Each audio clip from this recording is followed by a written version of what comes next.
Welcome to A1 TV Telugu news. నేను భువన. Details చూద్దాం. భీమిలి నియోజకవర్గంలో పద్మనాభం మండలం రెడ్డిపల్లి పంచాయతీలో ఎన్టీఆర్ పక్కా ఇళ్ల గృహాలను లబ్ధిదారులకు అందించే కార్యక్రమం ఘనంగా నిర్వహించారు. ఈ కార్యక్రమానికి ముఖ్య అతిథులుగా ఇన్ఛార్జ్ మంత్రి స్వామి, విశాఖ ఎంపీ భరత్, భీమిలి ఎమ్మెల్యే గంటా శ్రీనివాసరావు హాజరై నూతన గృహాలను ప్రారంభోత్సవం చేశారు. రాష్ట్రంలో ప్రతి పేదవాడికి సొంత ఇల్లు ఉండాలని అన్నదే సీఎం లక్ష్యమని ఇన్ఛార్జ్ మంత్రి స్వామి అన్నారు.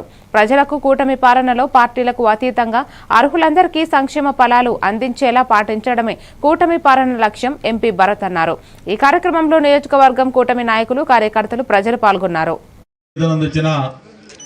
మన జిల్లా ఇన్ఛార్జి మంత్రివర్యులు సోదరులు బాలవీరాంజనేయ స్వామి గారికి, అలాగే మన గౌరవ ఎంపీ గారికి, మన ఎమ్మెల్సీ గారికి, అలాగే గండి బాబ్జీ గారికి, వేదిక పైన ఉన్న అధికారులు, అనధికారులు, ముఖ్యంగా భీమిలి నియోజకవర్గ పార్టీ నాయకులు, కార్యకర్తలకి, ముఖ్యంగా మా మహిళా సోదరిమణులందరికీ కూడా ధన్యవాదాలు, అభినందనలు, నమస్కారాలు తెలియజేసుకుంటా ఉన్నాం. ఈరోజు రాష్ట్ర వ్యాప్తంగా కూడా మన ప్రీతం ముఖ్యమంత్రి నారా చంద్రబాబు నాయుడు గారి చేతుల మీదుగా ఏదైతే ప్రభుత్వం అత్యంత ప్రతిష్టాకరంగా తీసుకుందో 3 లక్షలకు పైగా ఇళ్ళు, వాటికి సంబంధించి ఈరోజు ఆ గృహప్రవేశం కార్యక్రమాన్ని ఒక పండగ వాతావరణంలో ఏర్పాటు చేయటం, దానికి మరి ఇంత పెద్ద ఎత్తున అందరూ కూడా పాల్గొనటం చాలా సంతోషం. మామూలుగా స్వర్గీయ అన్న ఎన్టీ రామారావు గారు పార్టీ స్థాపించినప్పుడే ఆ రోజు చెప్పారు, సమాజం ఒక దేవాలయం, ప్రతి పేదవాడు కూడా దేవుడు. అటువంటి విజయనగరం జిల్లా 58వ జాతీయ గ్రంథాలయ వారోత్సవాలకు సంబంధించి జిల్లా గ్రంథాలయ గౌరవ అధ్యక్షులు నాలుగేశ్వర రాజు నివాసంలో ప్రెస్ మీట్ నిర్వహించారు. ఈ వారోత్సవాలు నవంబర్ 14 నుండి 20 తేదీ వరకు జరపనున్నట్లు తెలిపారు. ప్రతి గ్రామంలో గ్రంథాలయం ఉండాలన్నదే తమ లక్ష్యమన్నారు. ఈ సందర్భంగా వారోత్సవాల పత్రికను రిలీజ్ చేశారు. ఈ కార్యక్రమంలో వ్యవస్థాపకులు అబ్దుల్ రవూఫ్, అధ్యక్షులు కొత్తలి ఎర్రన్నాయుడు, ఉప అధ్యక్షులు దయానంద్, ప్రధాన కార్యదర్శి రత్నాల బాలకృష్ణ తదితరులు పాల్గొన్నారు. ఈ సందర్భంగా ఒక మిత్రులందరూ కూడా సహకరించాలని అభినందిస్తూ, తర్వాత మా గౌరవాధ్యక్షులైన నాలుగేశ్వర రాజు గారు విషయాన్ని వివరంగా సేవా సంఘం ఆధ్వర్యంలో జాతీయ గ్రంథాలయ వారోత్సవాలు జరుగుతున్న సందర్భంగా మా సేవా సంఘం కూడా వారం రోజులు 14వ తారీఖు నుంచి 20 వరకు కార్యక్రమాలు నిర్వహిస్తున్నాం. మేము ఈ 15 సంవత్సరాలుగా ఈ జిల్లా గ్రంథాలయ సేవా సంఘం పనిచేస్తుంది. మా మెయిన్ కాన్సెప్ట్ ఏంటంటే ప్రతి గ్రామంలో గ్రంథాలయం ఉండాలని, అలా గ్రంథాలయాలు ఎవరైనా ఏర్పాటు చేస్తే వాళ్ళకి 2000, 3000 ఖరీదైన పుస్తకాలు ఇవ్వాలని, అదేవిధంగా ప్రతి ఇంట్లో కూడా ఎవరికైనా అవసరం లేని పుస్తకాలు, అకాడమిక్ బుక్స్ కానీ పిల్లలు చదువుకునే బుక్స్ కానీ ఉంటే అది మాకు ఇస్తున్నారు. మేము జిల్లా గ్రంథాలయంలో పెట్టి పిల్లలకి అందిస్తున్నాము. అది ఇప్పటికొచ్చి మాకు తెలిసి ఒక 10,000 పుస్తకాలు మేము పిల్లలకి, స్టూడెంట్స్కి అందించాము. అంటే చాలా చాలా కాస్ట్. అయితే వాళ్ళ పిల్లలు చదువులు అయిపోయిన తర్వాత ఆ ఇంటికి వెళ్తే వాళ్ళు మాకు ఇస్తున్నారు, అలాగే ఇస్తున్నాము. మా కాన్సెప్ట్ ఏంటంటే ఇటు విద్యార్థులకు అవసరమైన పుస్తకాలు అందించడం, గ్రామాల్లో ఉండే గ్రంథాలయాల పుస్తకాలు అందించడం, అదేవిధంగా పుస్తకమే బహుమతిగా ఇవ్వాలని ఒక స్లోగన్తో ఎవరు ఏ కార్యక్రమమైన పుస్తకాలు బహుమతిగా ఇవ్వండి, పుస్తకాలు చదవాలని. అయితే అన్నిటికీ కాన్సెప్ట్ ఏంటంటే పుస్తకాలు ఎందుకు చదవబడుతున్నామంటే ఇవాళ సమాజంలో మీరు అందరూ చూస్తున్నారు, నైతిక విలువలు లేవు, శాంతి భద్రతలు లేవు. శ్రీ సత్యసాయి జిల్లా కదిరిలో సీఎం సహాయ నిధి చెక్కులను లబ్ధిదారులకు అందజేశారు ఎమ్మెల్యే కందికుంట వెంకట ప్రసాద్. 41 మంది లబ్ధిదారులకు 46 లక్షల రూపాయల చెక్కులను పంపిణీ చేశారు ఎమ్మెల్యే. పులివెందులలో మీరు చేసిన అకృత్యాలు ప్రజలు మర్చిపోలేదన్నారు. కరోనా సమయంలో ఉపాధ్యాయులను మద్యం షాపుల వద్ద క్యూలో నిలబెట్టిన దౌర్భాగ్యం వైసీపీది అన్నారు. నిద్రలో కూడా ప్రజలు మీ అకృత్యాలు గుర్తు చేసుకుంటే ఉలిక్కి పడతారన్నారు. నిద్రలో కూడా ఉలికిపడి లేస్తున్నారు ప్రజలు. ఈ ప్రభుత్వం మీద, మా నాయకుల మీద ఏదైనా కోపం ఉంటే, కొద్ది వరకు వాళ్ళలో ఆలోచన ఏదైనా ఉన్నా కూడా మళ్ళీ ఉలికిపడి నీ గురించి ఆలోచన చేస్తే చంద్రబాబు నాయుడు గారు కూటమి ప్రభుత్వము దేవుడు, దేవతా ప్రభుత్వం అనే ఆలోచనలోకి, వాస్తవం లేక వస్తున్నారు ఉలికిపడి లేచి నిద్రలో నుంచి. ఇంకా నిన్ను మర్చిపోలే, నువ్వు చేసినటువంటి అకృత్యాలు మర్చిపోలే. ఏం ఉపాధ్యాయులు ఏమన్నా బాత్రూములు కడిగింది మర్చిపోయినారనుకుంటున్నావా? ఉపాధ్యాయులు కరోనా టైంలో క్యూ లైన్లు మెయింటైన్ చేసింది మర్చిపోయినారనుకుంటున్నావా? నువ్వు పీపీఏ కిట్లు ఇవ్వకుండా వైద్యుల్ని చనిపోయేటట్టు చేసి పిచ్చోడి కింద తయారు చేసినటువంటి పరిస్థితులు మర్చిపోయినారని మాట్లాడుతున్నావా? నువ్వు అక్రమ మద్యం వ్యాపారం చేసి ఆ మద్యం తాగినటువంటి ఎన్నో కుటుంబాలు రోడ్డును పడి మనుషులను పోగొట్టుకొని వాళ్ళు అనాథలుగా మారిపోయినటువంటి కుటుంబాలని మర్చిపోయినారనుకుంటున్నారా? ఒకడు ప్రశ్నిస్తే పొద్దున శవమైది వెళ్ళినాడు. మీరు దోచుకున్నటువంటి అటవీ భూములు ప్రజల కళ్ళకు కనపడడం లేదనుకుంటున్నారా? పెద్దిరెడ్డి రామచంద్రారెడ్డి గారు అటవీ భూముల్లోకి ఇల్లు కట్టుకొని యాన్సెస్ట్రల్ ప్రాపర్టీ అంటే ఏమన్నా అడవి పుత్రుడు ఏమన్నా కాంతారనా ఆయన ఏమన్నా? సమాధానం చెప్పండి ప్రజలకి. అంతేగాని చెత్త మాటలు చెత్త ఆలోచనలు వదిలిపెట్టేసి ప్రజల ఆరోగ్యం గురించి నిరంతరం పనిచేస్తాం. పేద ప్రజల ఆరోగ్యమే పరమావధిగా ఆలోచన చేసేటువంటి ప్రభుత్వం మాదని మళ్ళీ ఒకసారి చెప్తాం. ములుగు నియోజకవర్గంలో వెంకటాపూర్ మండలంలోని పాలంపేట రామప్ప సరస్సులో 13 కోట్ల నిధులతో దీపం అభివృద్ధి పనులను మంత్రి సీతక్క, జిల్లా కలెక్టర్ దివాకర, టీఎస్ గ్రంథాలయ సంస్థ chairman Ravichander, market committee chairman Rega Kalyani, ఆత్మ కమిటీ చైర్మన్ రవీందర్ రెడ్డిలతో కలిసి శంకుస్థాపన చేశారు. ఈ కార్యక్రమంలో tourism engineering DE Dhanraj, AE Vijay, tahsildar Giribabu, ప్రజాప్రతినిధులు, సంబంధిత అధికారులు తదితరులు పాల్గొన్నారు.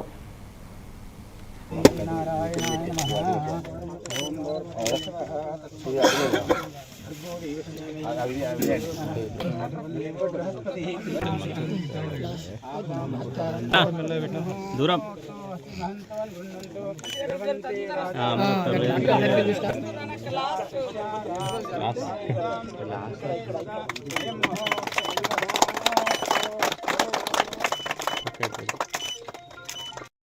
ఎన్నో ఏండ్లుగా ఎదురు చూస్తున్నటువంటి మరి శివుడి విగ్రహ ప్రతిష్టాపన అంటే ఏర్పాటు కోసము ఇక్కడ మన టూరిజం డెవలప్మెంట్ తరపున 13 కోట్ల రూపాయలను కేంద్ర ప్రభుత్వం నుంచి రాష్ట్ర ప్రభుత్వం నుంచి శాంక్షన్ చేసుకొని మరి ఆ యొక్క నిర్మాణ కార్యక్రమాన్ని ఈరోజు ప్రారంభించడం జరిగింది.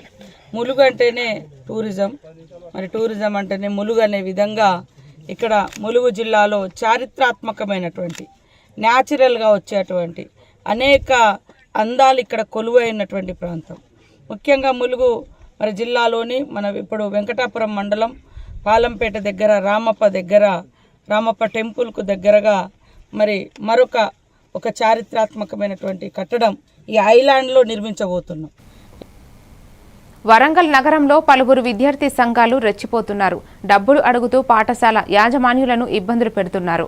ఏకంగా ఈరోజు ఓ విద్యార్థి సంఘాల నాయకులు హనుమకొండలో స్మైలీ డీజీ పాఠశాల కరస్పాండెంట్ శ్రీనివాస్పై దాడి చేశారు. చందాలు ఇవ్వాలంటూ ఒత్తిడి తీసుకువచ్చారు. చందాలు ఇవ్వకపోతే బెదిరింపులకు గురి చేస్తూ దానికి పాల్పడ్డారు. కరస్పాండెంట్ శ్రీనివాస్కు గాయాలు కాగా ఆసుపత్రిలో చికిత్స పొందుతున్నాడు.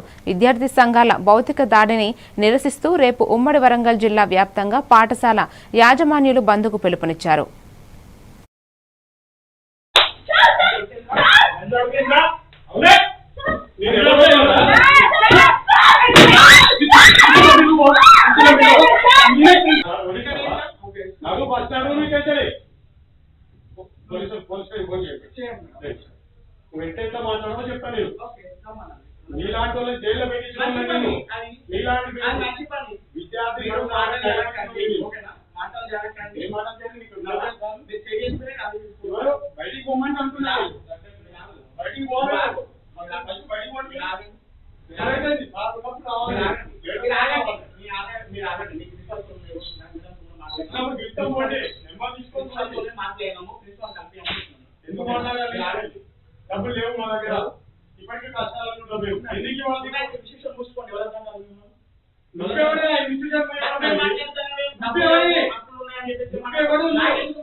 హనుమకొండ కలెక్టరేట్ వద్ద ఉద్రిక్తత నెలకొంది.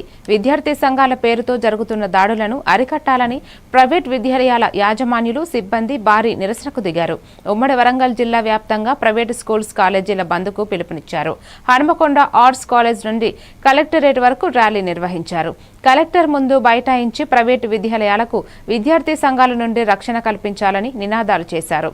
నిన్న స్మైలీ డీసీ స్కూల్ యాజమాన్యంపై జరిగిన దాడిపై కఠిన చర్యలు తీసుకోవాలని డిమాండ్ చేశారు.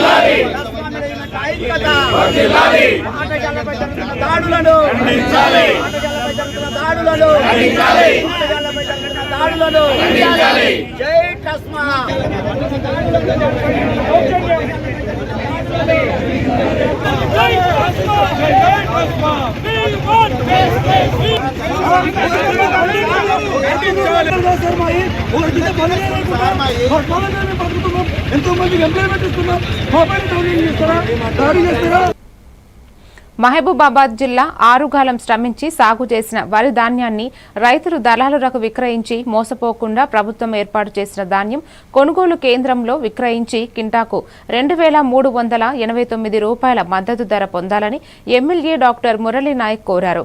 మహబూబాబాద్ జిల్లా కంబాలపల్లి, ముడుపుగల్ గ్రామాలలో ప్రభుత్వం ఏర్పాటు చేసిన కొనుగోలు కేంద్రాలను ఎమ్మెల్యే ప్రారంభించారు. ఈ సందర్భంగా ఆయన మాట్లాడుతూ రైతులు ధాన్యాన్ని 70% తేమ ఉండేలా చూసుకోవాలని, ప్రభుత్వం అందించే మద్దతు ధరతో పాటు సన్న రకం ధాన్యానికి క్వింటాకు అదనంగా 500 రూపాయల బోనస్ అందుకోవాలన్నారు. ఈ కార్యక్రమంలో వ్యవసాయ శాఖ, రెవెన్యూ అధికారులు, కాంగ్రెస్ పార్టీ శ్రేణులు పాల్గొన్నారు. రైతులు కష్టపడి పండించినటువంటి ధాన్యం గింజ కూడా ఇబ్బంది కలగకూడదనే ఉద్దేశంతోనే ఈసారి కోతలు జరిపి కొనుగోలు కేంద్రాలకు ధాన్యం తీసుకురావడం జరిగింది. ఈసారి వరికి ప్రతి కింటాకు 2,389 రూపాయలు సన్నవడ్లకు, అదేవిధంగా దొడ్డొడ్లకు 2,369 రూపాయలుగా మన ప్రభుత్వం ప్రకటించింది. అదేవిధంగా నేనేమంటున్నానంటే ప్రతి ఒక్క రైతు అకాల వర్షాలు రావచ్చు, ఎందుకంటే ఇంకా 4-5 రోజుల్లో మనకు తుఫాను ఉందని హెచ్చరికలు వస్తున్నాయి. దయచేసి రైతులు కొంచెం జాగ్రత్తగా. భీమిలి నియోజకవర్గంలో 41 రోజుల అన్నదాన వితరణ కార్యక్రమంలో భాగంగా లక్ష్మీపురం అయ్యప్ప స్వామి పీఠంలో అయ్యప్ప స్వామి పీఠాధిపతి గురుస్వామి గాడు తాతినాయుడు ఆధ్వర్యంలో కరుభుక్త సన్నిబాబు, నాగలక్ష్మి ఆర్థిక సహాయంతో భారీ అన్నదాన కార్యక్రమం నిర్వహించారు. 24వ రోజు కూడా లక్ష్మీపురం పంచాయతీతో పాటు చుట్టుప్రక్కల గ్రామాల నుంచి అయ్యప్ప స్వామి భక్తులు, భవానీమాత భక్తులు, శివస్వాములతో పాటు పలు దైవ ఆధ్యాత్మిక దీక్షాపరులు అధిక సంఖ్యలో పాల్గొని వారి ప్రసాదం స్వీకరించి స్వామివారి మెండైన ఆశీర్వాదాలను తీసుకున్నారు.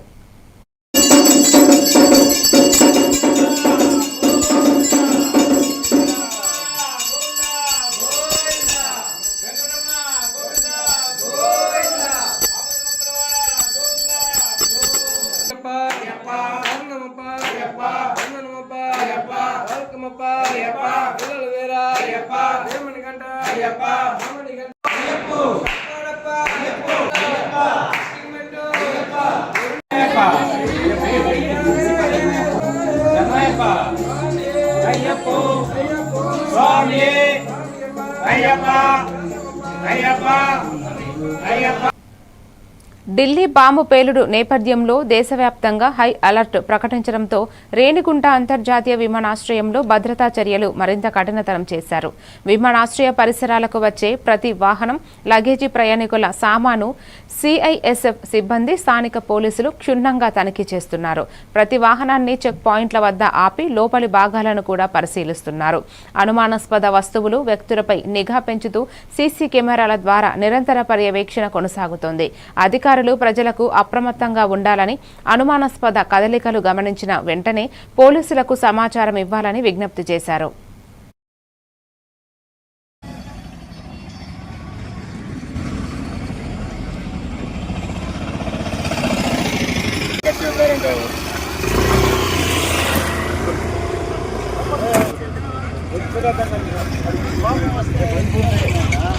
వస్తున్న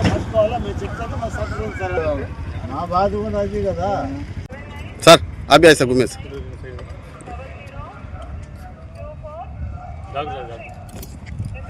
हाँ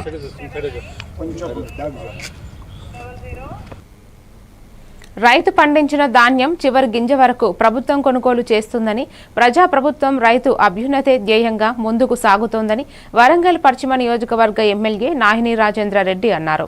కాజీపేట సోమిడిలో నూతనంగా వరి కొనుగోలు కేంద్రాన్ని ఏర్పాటు చేసి ప్రారంభించారు. గతంలో కొనుగోలు కేంద్రం అందుబాటులో లేక రైతు దూర ప్రాంతాలకు ధాన్యాన్ని తరలించి అమ్మేవారని తమ ఆవేదన అర్థం చేసుకుని రైతుల పక్షపాతిగా నిలిచిన ఎమ్మెల్యేను స్థానిక రైతులు సత్కరించి కృతజ్ఞతలు తెలియజేశారు.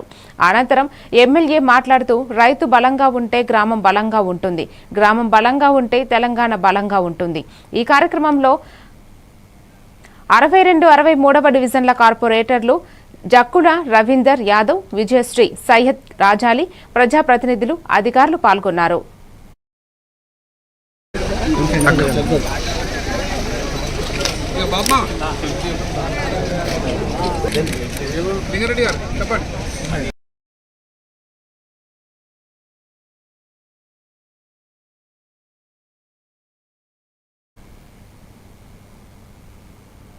అంబేద్కర్ కోనసీమ జిల్లాలో ప్రధానమంత్రి యోజన పథకం 20 ఏళ్లు పూర్తి చేసుకున్న సందర్భంగా గ్రామీణ ప్రాంతాలలో ప్రజలు అవసరాల నిమిత్తము వేస్తున్న రహదారులు అత్యంత అద్భుతమని, ప్రతి ఒక్కరికి ఉపయోగపడే రీతిలో ఈ ప్రధానమంత్రి యోజన పథకం ఉపయోగపడుతుందని గ్రామస్తులు హర్షం వ్యక్తం చేశారు. ఈ కార్యక్రమంలో పంచాయతీ రాజ్ ప్రాజెక్టు అధికారి పులి రామకృష్ణారెడ్డి, అన్యం రాంబాబు, చింతా శ్రీను, రొక్కాల నాగేశ్వరరావు, తోట నరసింహమూర్తి, తోట శ్రీదేవి, చింత సాంబమూర్తి పాల్గొన్నారు. క్వాలిటీ గురించి మా ఈఎన్సీ ఆఫీస్లో అనేక అపోహలు వస్తే మా ఇంజనీర్ ఈ ప్రధానమంత్రి రోడ్ వేసిన తర్వాత గర్భిణీ స్త్రీలకి అయ్యా చాలా ఉపయోగంగా ఉంది. ఫ్లడ్ టైంలో మాది ఫ్లడ్ ఏరియా, వరద వస్తే మాకు మునిగిపోయే ఏరియా మాది. ఎందుకంటే మత్స్యకార గ్రామాల్లో చాలా అవసరం ఇది. ఎందుకంటే మాకు గ్రావెల్ రోడ్డు కన్నా సిమెంట్ రోడ్డు, తర్వాత ఈ బీటీ రోడ్లలో మాకు మంచి నాణ్యమైన రోడ్డు ఎప్పుడో మా చిన్నప్పుడు వేశారు, బ్రిడ్జ్ కట్టారు. అటువంటి బ్రిడ్జ్ మళ్ళీ చూస్తామో లేదో అనుకున్నది మన డిఈ గారు, ఎస్ఈ గారు అందరూ కూడా ప్రోత్సాహంతో డిఈ గారు మంచి వంతెన నిర్మించారు. మా ఊరికి ప్రత్యేకంగా ధన్యవాదాలు చెప్పాలి మా ఊరు అందరూ కూడా. ఎందుకంటే చాలా లుక్ తీసుకొచ్చారు.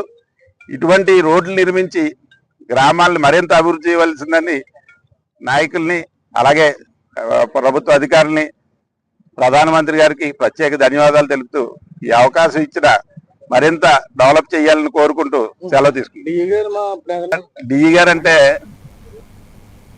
అమలాపురం నియోజకవర్గంలోని అల్లవరం మండలం బోడసకుర్రు గ్రామంలో నవంబర్ 12 జరిగిన సొసైటీ బోట్స్మెన్ ఎన్నికలు ప్రశాంత వాతావరణంలో పూర్తయ్యాయి. ఉదయం నుంచి 3 గంటల వరకు ఓటింగ్ జరగగా 4 గంటల నుండి కౌంటింగ్ ప్రారంభమైంది. గెలుపొందిన అభ్యర్థులకు ఉదయం 9 మంది డైరెక్టర్లు ఏకగ్రీవంగా ఎన్నుకున్న ప్రెసిడెంట్, సెక్రటరీల చేత ప్రమాణ స్వీకారం చేయించారు. ఎన్నికల అధికారులు ప్రసాద పర్యవేక్షణలో ఎలాంటి ఇబ్బందులు లేకుండా, ఘర్షణలు జరగకుండా ఎన్నికలు పూర్తయ్యాయి. సిఐ ప్రశాంత్ కుమార్, ఎస్ఐ సంపత్ కుమార్ ఆధ్వర్యంలో పోలీసులు బందోబస్తు ఏర్పాటు చేశారు. చింతా శ్రీను మాట్లాడుతూ 1976లో స్థాపించిన ఈ సొసైటీలో ఇప్పటి వరకు ఎక్కడా ఎన్నికలు జరగకపోగా బొడసకుర్రులో కొన్ని మనస్పర్ధల కారణంగా ఈసారి ఎన్నికలు నిర్వహించాల్సి వచ్చిందన్నారు. ప్రెసిడెంట్, సెక్రటరీ ఎన్నుకోవడం జరిగింది. దానికి సంబంధించి 9 మంది కలిసి కొప్పర దుర్గారావుని ఏకగ్రీవంగా ప్రెసిడెంట్గా ఎన్నుకున్నాం. అలాగే వైస్ ప్రెసిడెంట్కి సంబంధించి కోలాదన్న నన్ను ఎన్నుకున్నారు. అలాగే సెక్రటరీకి సంబంధించి ధర్మాడి నాగరాజ్ని ఎన్నుకోవడం జరిగింది. ఈ ముగ్గురు ఏకగ్రీవంగా ఎన్నుకున్నాం. అలాగే మా 9 మందిని నెగ్గించిన గ్రామ ప్రజలందరికీ కూడా సెక్రటరీగా ధర్మాడి నాగరాజు ఏకగ్రీవంగా ఎన్నుకున్నారు. గ్రామస్తులందరూ మంచి హృదయంతో మంచి వాళ్ళకి పెట్టుకుని సొసైటీ అభివృద్ధి చెందాలనే ఉద్దేశంతో అందరూ వన్ సైడ్గా వేసి 9 బాడీని ముందుగా ఎవరినైతే అనుకున్నాం అందరినీ కూడా అత్యధిక మెజార్టీతో గెలిపించినందుకు సంఘంలో ఉన్న సభ్యులందరికీ కూడా ప్రత్యేక ధన్యవాదాలు తెలుపుతున్నాను. బ్యాలెట్ పద్ధతిలో ఎలక్షన్ జరగలేదు, ఫస్ట్ టైం మా సంఘానికి జరిగింది. కానీ ఇప్పుడు వచ్చిన బాడీ మంచి డెవలప్మెంట్ చేస్తూ సంఘానికి మంచి ఆదాయాలు సమకూరుతూ అందరితో మంచి అనిపించుకోవాలని మనస్ఫూర్తిగా కోరుకుంటూ సెలవు తీసుకుంటాం. యానంలో పవిత్ర కార్తీక మాసం సందర్భంగా ఈ నెల 16వ తేదీ ఆదివారం యానంలో కాపు కార్తీక కార్యక్రమాన్ని ఘనంగా నిర్వహించనున్నట్లు యానం తెలగ అభ్యుదయ సంఘం అధ్యక్షుడు కాటంశెట్టి రామ్మూర్తి తెలిపారు. స్థానిక బైపాస్ రహదారిలోని శ్రీ పెద్దిరెడ్డి కృష్ణ వినాయకరావు యానం కాపు కళ్యాణ మండపంలో ఉదయం 9 గంటల నుంచి సాయంత్రం వరకు నిర్వహించనున్నట్లు తెలిపారు. ఈ కార్యక్రమానికి యానం పరిసర ప్రాంతాలకు చెందిన కాపు ప్రజా ప్రతినిధులు ముఖ్య అతిథులుగా హాజరు కానున్నారు. ఈ సందర్భంగా చిన్నారులకు, మహిళలకు ముగ్గుల పోటీలు, ఆటపాటలు, సాంస్కృతిక కార్యక్రమాలు, నృత్య ప్రదర్శనలు మొదలైన కార్యక్రమాలు నిర్వహించనున్నట్లు తెలిపారు. సందర్భంగా యానం కాపు తెలగ అభివృద్ధి సంఘం తరపున 16/11/2025 ఆదివారం అనగా 9 గంటల నుంచి సాయంత్రం 5 గంటల దాకా కూడా వనసంరాధన కార్యక్రమానికి, భోజనానికి అన్ని ఏర్పాట్లు చేయడం జరిగింది. ఆదివారం అదేవిధంగా మధ్యాహ్నం లేడీస్, మహిళలు అందరూ రావడానికి బస్సులకు సౌకర్యం కానీ అన్ని విధాలా కూడా ఏర్పాటు చేయడం జరిగింది. అదేవిధంగా ఆటల పోటీలు అన్ని వీక్షించి కాపు తెలగ అభివృద్ధి సంఘం తరఫున అన్ని ఏర్పాట్లు కాపు నాయకులందరూ కూడా యానం చుట్టుపక్కల ఉన్న ప్రజలందరూ, కాపు నాయకులందరూ కూడా రావాల్సిందిగా కోరుతున్నాం. అలాగే యానం కాపు నాయకులందరూ కూడా ఈ ఏర్పాట్లన్నీ కూడా అన్ని విధాలా చూసుకుని. కాకినాడ జిల్లా ముమ్మిడివరం నియోజకవర్గంలో తాళరేవు మండలం పటవల పంచాయతీ మట్లపాలెం గ్రామంలో కార్తీక మాసం మట్లపాలెం మహాలక్ష్మి అమ్మవారి ఆలయంలో అధిక సంఖ్యలో అమ్మవారి దర్శనానికి భక్తులు వేచి ఉన్నారు. అమ్మవారి మాల ధరించిన వారి కుటుంబాలలో సుఖ సంతోషాలు, ఆయురారోగ్యం, ఐశ్వర్యాలు విరజిల్లుతాయని తెలిపారు గురుమాత స్వాములు.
కాకినాడ జిల్లా ముమ్మిడివరం నియోజకవర్గంలో తాళ్లరేవు మండలం ఇంజరం పంచాయతీలో రహదారి సౌకర్యం లేని స్థలంలో అధికారులు అంగన్వాడీ భవనాన్ని నిర్మిస్తున్నారు.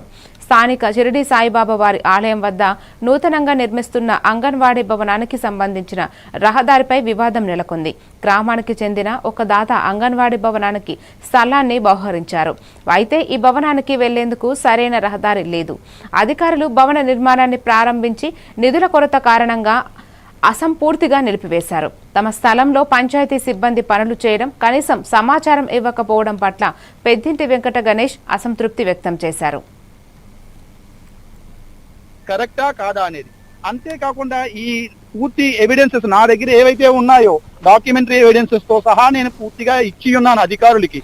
అంతేకాకుండా పంచాయతీ కార్యనిర్వహణాధికారి వారికి ఇచ్చాను, మండల రెవెన్యూ అధికారి వారికి కూడా 5వ తారీఖు మే నాడు ఇచ్చాను, మండల అభివృద్ధి అధికారి గారికి కూడా సేమ్ అదే రోజుని మే 5వ తారీఖుని నేను నా యొక్క అబ్జెక్షన్స్ రైజ్ చేస్తూ, నా అబ్జెక్షన్స్ అంటే ఈ అబ్జెక్షన్స్ కూడా కాదు, అవి ఏంటంటే ఉన్న జెన్యూనిటీ విషయాన్ని పర్స్యూ చేసి అధికారులు ఒక నిర్ణయం తీసుకుని సమన్వయంతో వెళ్తే బాగుండేది. అలా కాకుండా అవుట్ రైట్ గా వీరు వెళ్ళి ఉన్నారు.